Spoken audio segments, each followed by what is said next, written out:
At the beginning of the Suns vs Nuggets series, I felt that the Suns are going to be up against another tough team since they got the deal of Nikola Jokic, who was named the 2021 MVP. But regardless of that, I still felt that the Suns were going to win. And I was expecting another series where it ends with the Suns taking a Game 6. But as we all know, the series ended up with the Suns sweeping the Nuggets and moving on to the Western Conference Finals. I feel like the cause of the sweep was all because of one person in particular. And this one person who I'll be breaking down in this video has a strong team spirit and court presence. Also strong will and determination to win at all costs. And this person is no other than the Suns in 4 guy. No, I'm just playing. The real player I'm breaking down is CP3. Despite being 36 years old, CP3's performance throughout the series shows that he is still in fact one of the best point guards in the NBA, as he has a great feel and understanding for the game along with being a master of pick and rolls and playmaking. He is able to get his teammates good looks, whether they're a shooter or a big. CP3 performed and put up great numbers in all 4 games of this series. But in this video, we'll be looking specifically at Game 4 and how CP3 dominated the Denver Nuggets by putting up 37 points and 7 assists, while only committing 2 turnovers in 40 minutes.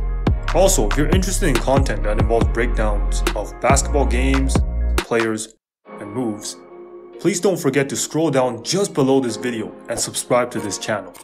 And without further ado, let's get into this. First play of this video is a Spain pick and roll. Jokic is guarding the paint to prevent Ayton from getting an open lane to roll to the basket.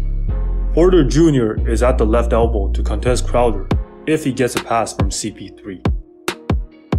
CP3 in this case is aware that Aaron Gordon is trailing him and that the attention is on his passing option rather than him.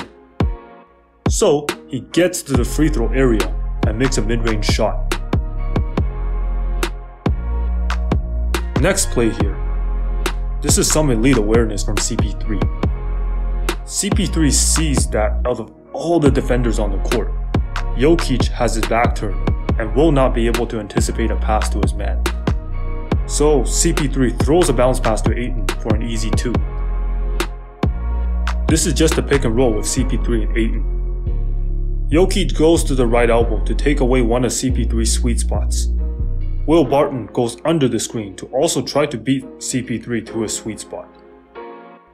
Him knowing that gets there and takes an extra separation dribble to get to the mid-post area on the right and shoots a mid-range fadeaway and makes it.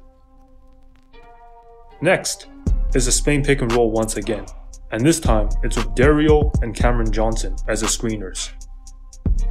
This time the Nuggets really wanted to make sure CP3 doesn't get to the right elbow.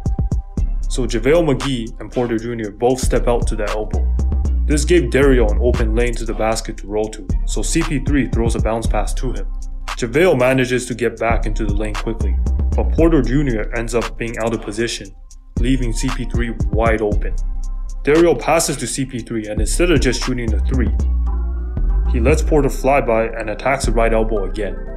Since Porter Jr. is out of position, JaMychal Green stepped up to help, which leaves Torrey Craig open in the corner. CP3 then makes a pass to Torrey Craig, and he hits an open 3. This plays a screen and roll at the slot with CP3 and Dario. Jokic is at the left elbow to once again take away one of CP3's sweet spots. CP3 snakes the screen and goes across to the right mid-post area, which brings Jokic and his defender all the way across with him. CP3 could pass to Dario, but instead he shoots a fadeaway mid-range and makes it. Here, another pick and roll with Dario, and this time it is at the top of the arc. Jokic steps up to the free throw line to just be in position to contest CP3 if he gets to either elbows. This time he snakes the screen again and gets to the right elbow, and instead of shooting it, he takes Jokic out and away for an isolation. He then hits Jokic with a crossover to attack his top foot and hits a long mid-range shot. And before we move on to the next plays after halftime, if you're enjoying this breakdown, please take a quick moment to hit the like button. Alright, so next play is a high Spain pick and roll at the left slot involving Crowder and Ayton. Jokic is positioned at the free throw line as he is aware that CP3 wants to get to either the free throw area or the right elbow.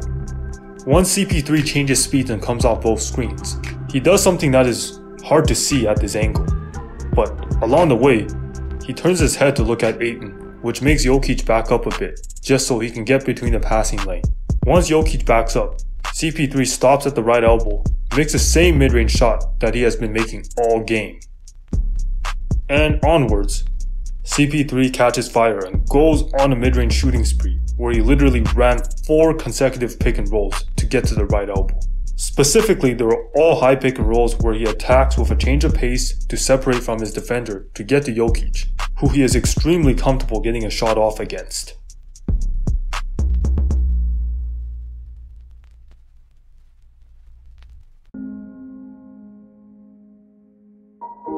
So this next play is a fast break play, and CP3 does something I find very interesting that created an open lane for Ayton.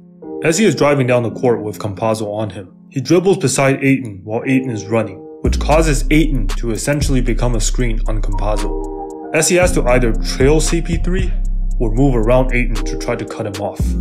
Campazzo in this case trails him.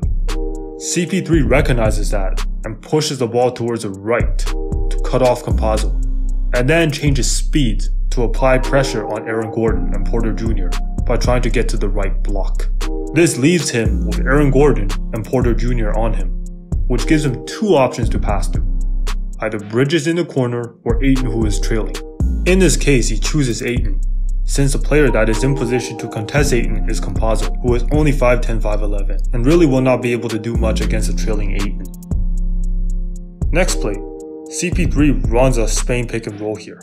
However, this one was set up and run differently than the previous ones. He first takes a screen at the logo. Once he comes off the screen, that's when his second screener, who is Booker, in this case starts to get in position to set the screen. Once Booker sets a screen on McGee, CP3 changes pace and attacks the basket. He makes a layup and gets an and one, as Porter Jr. was just a split second late to contest him. Here, CP3 pokes the ball away to force a turnover and gets a fast break layup.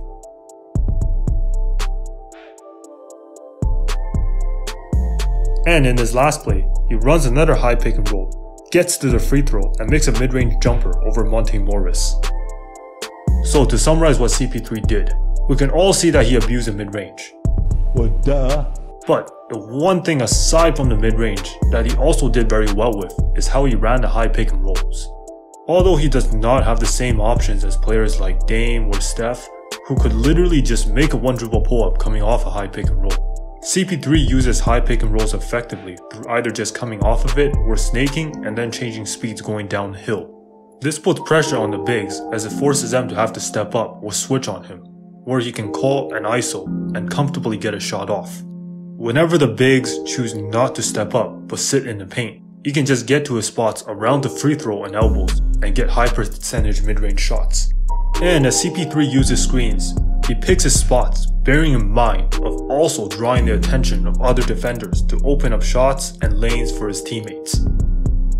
And that's it for this video. Please don't forget to like and subscribe, and feel free to comment below on any playoff games you would like me to break down. Also, in my last video, I did a breakdown how Devin Booker dropped 47 points and picked his spots against the Lakers in Game 6. So if you want to check that out, I will provide a link in the description below. There will also be 2 videos that will pop up on the screen, so feel free to click on whichever one you find interesting. This has been your boy DHZ, and I will see you in the next video.